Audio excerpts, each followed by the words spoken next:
Ndabaramukije cyane mwebwe mwese musanzwe mukurikirana ikiganiro gitondo gishasha gisanzwe gicishwe kuri runo rubuga rwitwa Ntambwe Idahita TV. Amahoro y'Imana niyo ndabipfuje mu byanyu no mu banyu. Ni jewe Janvier Imana irambona muteramanya mu kiganiro gitondo gishasha cuno munsi, aho mfite amajambo ngomba ko dusangira. Tuyasoma mu gitabo c'indirimbo zo guhimbaza Imana mu Kirundi, indirimbo ya 48 naho tuza kuyafatikanya kumbure n'amajambo dusanga mu butumwa bwiza bwa Yesu Kristo ko bwanditswe na Luka igice ca 6 umurongo wa 41 n'uwa 42. Nagomba rero ngo tusome kwanza duhereye kumbure muri ano majambo mu butumwa bwiza bwanditswe na Luka 6 umurongo wa 41 n'uwa 42. Turaba ayo majambo hari ingene avuga. Murongo wa 41 uvuga ngo urabira iki akabango kari mu jisho rya mugenzawe, inkingi iri mu jisho ryawe ntuyitegereze. Woshobora ute kubwira mugenzawe uti zana mugenzi ngo utosore akabango kari mu jisho ryawe, nawe ubwawe nturabe inkingi iri mu jisho ryawe? Wanjyajyawe, banza witosore inkingi iri mu jisho ryawe, uhetse ubone neza gutosora akabango kari mu jisho rya mugenzawe. Imana yacu nihimbazwe. N'ano majambo dusomye kumbure ngomba ko dusangira tubonye ngaha. Aya n'amajambo Yesu yavuze, kandi aya majambo yavuze bibonekana neza ariko aravuga ku bijanye n'ingene hariho abantu usanga bavuga ay'abandi ayabo bakayicarako, niko kumbure mu Kirundi bahora bavuga bagomba kwerekana yuko hariho ukuntu abantu bameze mu buzima bwabo bwa misi yose, bafise kamenyere ko kubona ivy'abandi, na cane cane ivyo vy'abandi bashira imbere kubona ni amarabaga, agasembwa, utunenge, amakosha, novuga ngo amafuti y'abandi. Ariko mugabo ugasanga aba bantu bobo ntibaraba nabo ibibaraba, ni kuvuga uko bameze, bagatunga urutoki bagenzi babo, ariko mugabo bakirengagiza yuko iyo umuntu mutunze urutoki rumwe nigwo rumuraba, ariko izi zindi zirabino. Mbere novuga ngo dukurikiranye neza dusanga zibiri nizo zimuraba uyo muntu utunze urutoki, ariko izi zindi zitatu nazo ziraba wewe. Aha rero burya birafise ikintu kinini yabisigura muri ano majambo. Gutunga urutoki wundi ntivyari bibi, ariko mugabo kandi umuntu wese atunga urutoki wundi aba akwiye kubanza akiraba ati mbega none jewe ko kino kintu naka ndiko ndakimunegurako, ubwo jeho kuri iki kintu sindi umutsindwa, jeho ndakwije, jeho nta mafuti, jeho nta mafuti mfise, jeho nta ngorane. Imana yacu nihimbazwe. Rero twabonye n'amajambo kumbure atubwira ngo twabonye ano majambo atubwira ukuntu Yesu rero yagize nte yavuze kuri uno muntu ingene bameze ko aba abonekana ari indyarya. Ku murongo wa 41 twabonye havuga ngo, reka dusubiremo tuharabe, havuga ngo urabiriki akabango kari, ni kuvuga akantu gatoya. Aha Yesu yagombye kwerekana yuko kenshi na kenshi aba bantu bashira imbere kuraba abandi, gutunga urutoki abandi, ibyo batunga urutoki abandi bavuga ku bandi ko ari amafuti, ko ari amakosa, ko naka yamenje, ko naka yahemutse, ko naka ari umuntu mubi. Akenshi usanga ivyo bivugwa ku bandi ari byo bitoya, ari byo novuga ngo bifise ububi bukeya ugereranije n'ibyo bafise n'ububi bw'ibyo aba bantu batunga urutoki abandi bafise. Mwana majambo rero muri make simave sagombe cyane ku bintu byo gusigura cyane kuko ni ibintu byumvikana. Ikintu ntumbere kuvuga ni iki?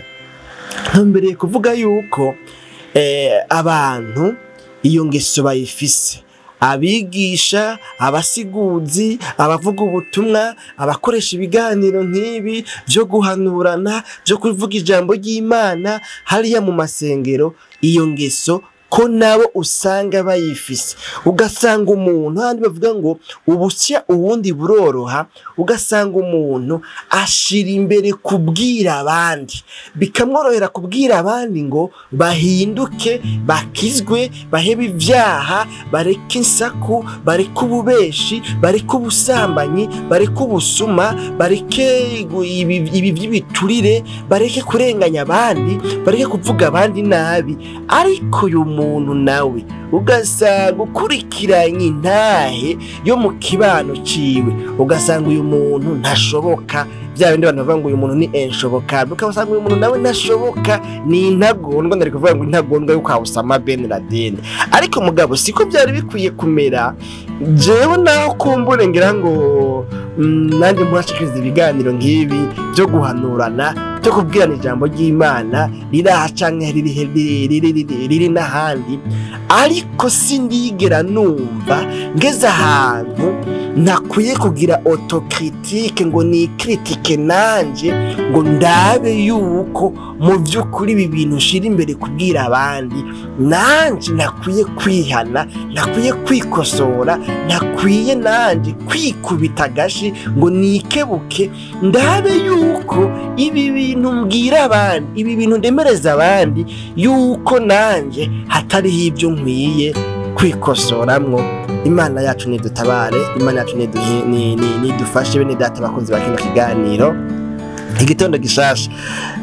Ni igihe kimwe nasengeye ahantu, hanyuma ico gihe rero umupasiteri umwe mu bapasiteri bari bahari arahaguruka yihaniza abaririmbyi ngo ntibazosubire kuririmba indirimbo ngo zivugwamwo amajambo avuga ngo inzamba ntiyavuga ngo bapasiteri ngo bazosiga, ngo bazoba basigaye, ngo ababishopu bazoba basigaye. Urumva yerekana yuko abaririmbyi bahawe umwanya wo kubwira ishengero, mugabo badafise uburenganzira bwo kuvugamwo amajambo ahindukira ngo arabe hariya mu bakozi b'Imana.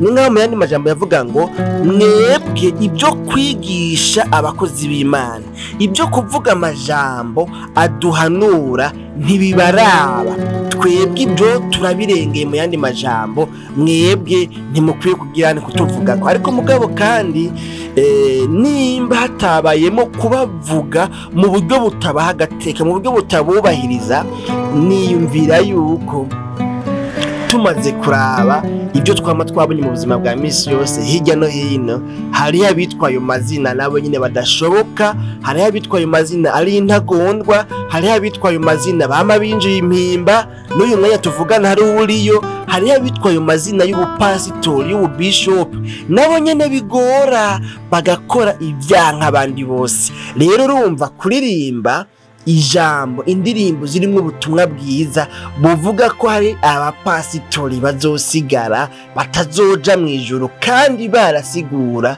mu by'ukuri umuntu ntabamenje kiretse hamwe yo bivuga akoresheje imvugo yo gushira isoni imbere y'abapasitori. Imana yacu nidutabare. Narabaye mu gihugu ca Zambia, nibuka abantu bamwe twabanye, kumbe twakoranye ibikorwa by'Imana, twasenganye, twagizene, wasanga kumbere imbere bafise n'amaposte y'ayo matitre ari imbere yanje. Ariko mugabo ugasanga nabapfunga kiwani, ugasanga kubwiye ngo ntizi 10,000 ngaho ndabigarukanye. Yewe uyo muntu aragiye kugira ngo azogaruke n'ikibazo. Ariko kuwa Mungu umunsi umwe nibuka igihe kimwe hasiguye ijambo ry'Imana umwe mu bo twasigana nyene bari bafise amabanga bajejwe, hanyuma asigura kubijanye no kwitunganya no gusaba imbabazi mugenzawe no kuba umwizigirwa no kutaba indyarya. Hanyuma rero mugabo aha mw'ishengero naho hakaba hari hicaye umuntu yagizwe k'uburyarya, yagizwe k'ubwescro n'uwo nyene ariko arigisha.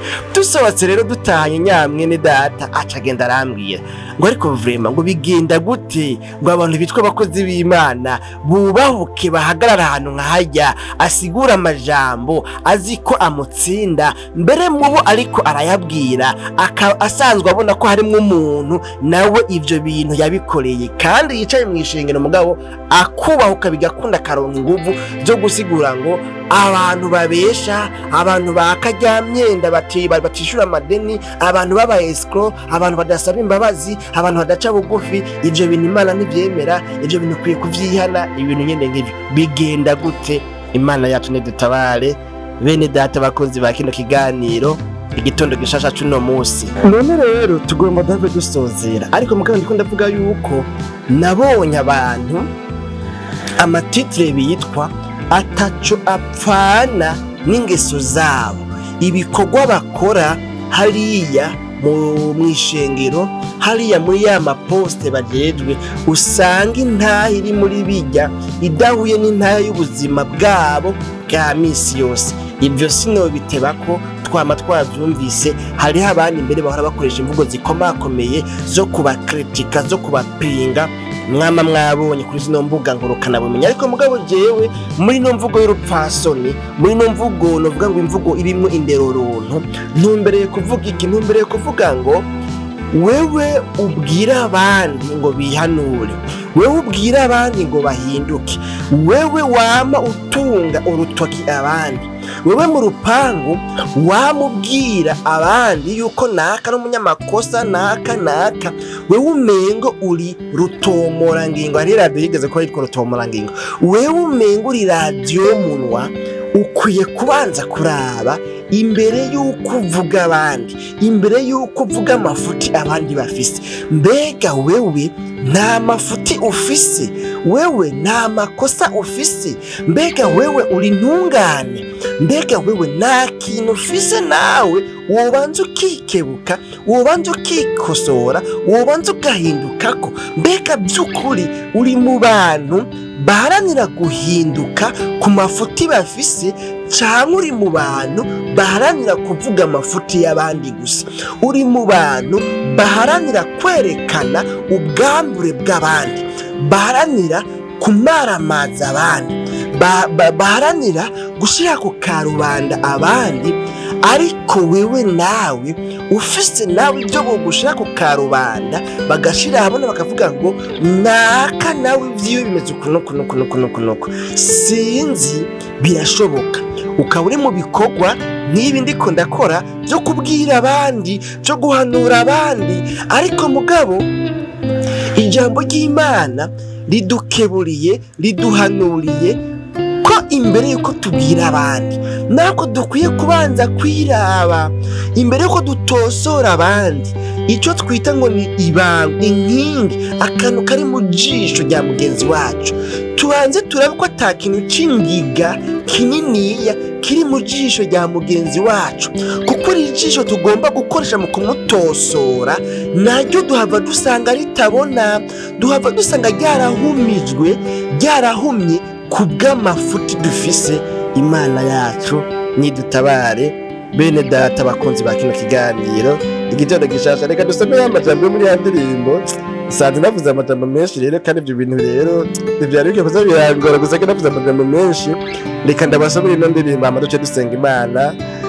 Ni indirimbo ya 48 mu ndirimbo zo guhimbaza Imana mu gitabo cy'indirimbo zo guhimbaza Imana mu Kirundi. Batanguriye kuyandika bahereye ku citabirizo, ivuga ngo ico citabirizo kivuga ngo nije gusa bikwiye ko nsengegwa, nije gusa bikwiye ko nsengegwa. Ico ni citabirizo. Igitabo cya mbere kivuga ngo sina data sina mama, ni jewe gusa bikwiye ko nsengegwa. Uyu muririmbyi yaranyoheye kuko birabonekana ko yari yamaze kwitahura neza, aramenya amafuti yiwe, aramenya ko ari umunyabyaha, aramenya yuko adakwiye guhereza amafuti yiwe ku bandi, akwiye kwemanga amafuti yiwe. Nimba bisaba ko ahanwa, agatuma ahanwa, agahanirwa ibyaha yakoze, ariko mugabo ntabiherereze ku bandi. Kubera abantu uhereye kera mu itongo rya Edeni usanga Adamu na Eva umwe wese abajijwe ngo yishure ku byo yakoze, byatumye ava muri presence y'Imana, ava ahantu Imana yahora imusanga mu nyonga z'Imana.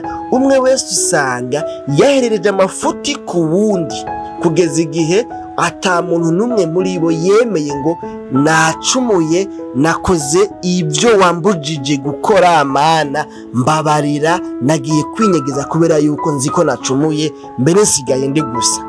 Ariko uyu muririmbyi usanga we yavuga ngo ni jewe gusa, nimba hahamagawe abanyabyaha, ni jewe munyabyaha wa mbere nkwiye gusengerwa.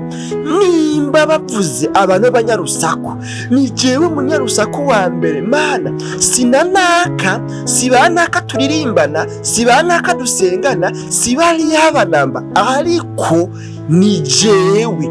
Uyu munsi sinzanywe no kuvuga amafuti y'abandi, ariko nzanywe no kuvuga yuko ari jewe munyamafuti. Iri sengesho nibaza ko atari benshi cyane barigira, izi nsiguro nkizi nibaza ko atari benshi cyane bazigira, aho hagera igihe bakaba bo kwemera amakosa y'ibyo bahora bakora imbere yabo barongoye, imbere y'abaririmbyi barongoye, imbere y'abasenzi barongoye, imbere y'ishengero barongoye. Kuba hogira igihe avuga ngo jewe nanje mubona ngaha iki kintu gihora kinesha, akemera kuba yocihana, akemera kuba yoca bugufi, agasaba imbabazi umuntu mutoya wewe arongoye. Iki kintu nibaza yuko kiragora cyane abarongozi, kiragora cyane abantu bafise amaposte bokipa. Mugwe muririmbyi yavuze ngo sina data sina mama ndabiherereza ko, ariko ni jewe bikwiye ko nsengerwa. Aravuga ngo sina data sina mama, ni jewe gusa bikwiye ko nsengerwa. Mu gice cya kabiri yavuze ngo kandi sina mwene mama, ni jewe gusa bikwiye ko nsengerwa. Eka sina mwene mama, ni jewe gusa bikwiye ko nsengerwa.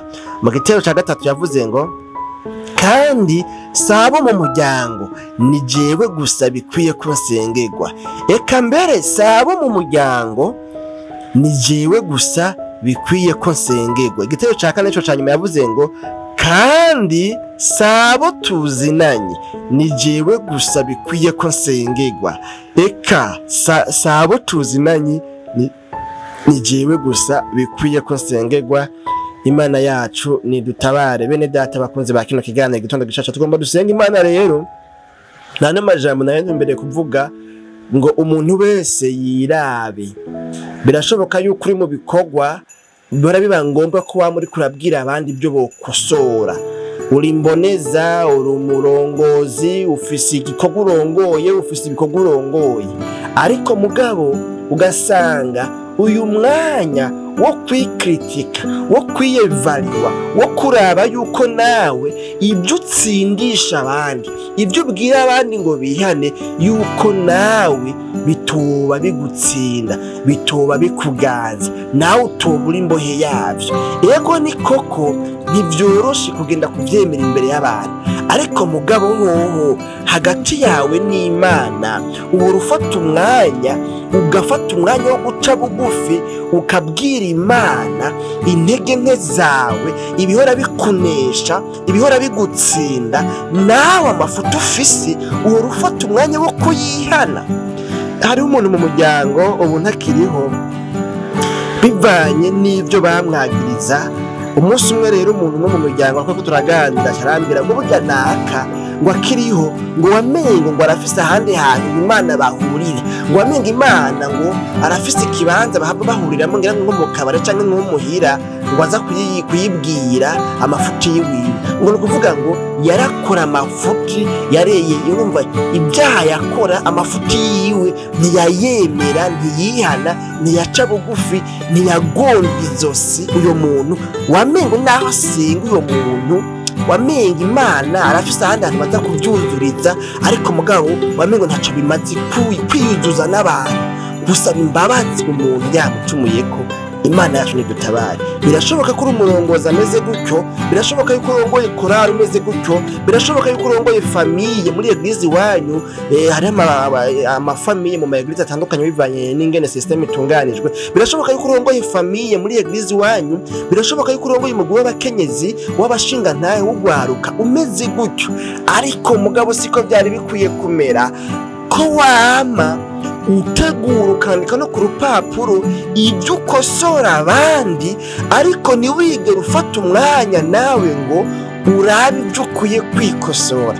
Kuko yaba uriya mutoya cyane wewe nawe mukuru urongoye abandi, imbere y'Imana hazogera igihe wese atange raporo y'ibyo yakoze. Imana cune dutabareka dusenga Imana.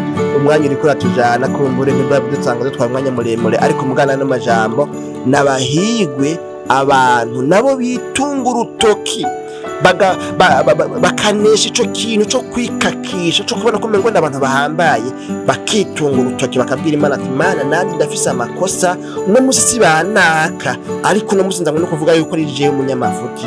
Abo bantu Imana irabakunda kandi kibabwiza ko imbabazi bagaca bemerwa n'Imana. Dusenga Imana, tudosubira mu kiganiro cy'ubutaha. Mwami Yesu tugushimiye cyane ku bwana amajambo twumvise, atubwiye ingene umuntu yarakwiye guhana nawe gukosora ubugingo bwiwe, ubuzima bwiwe, amafuti n'amakosa afise. Umuntu akurikiranye kino kiganiro nawe asanze ari mu bantu bakunda gutunga urutoka abandi, akaba avuze ngo Mana nandi ndumutsindwa, sibajya bonyine bakwiye kubabarirwa, sibajya bonyine bakwiye guhinduka, ariko nandi nkwiye guhinduka. Uyu muntu nimba avuze gutyo no mushoboze guhinduka n'umwezi umutunganye, imbabazi zawe ziboneke. Kurakoze kuri Imana tugomba byose bishishikare kubana n'abandi bakunda kino kiganiro gitondo gishasha. Ni mu izina ryawe gera Kristo Yesu tubisabye tuvyizeye, amen.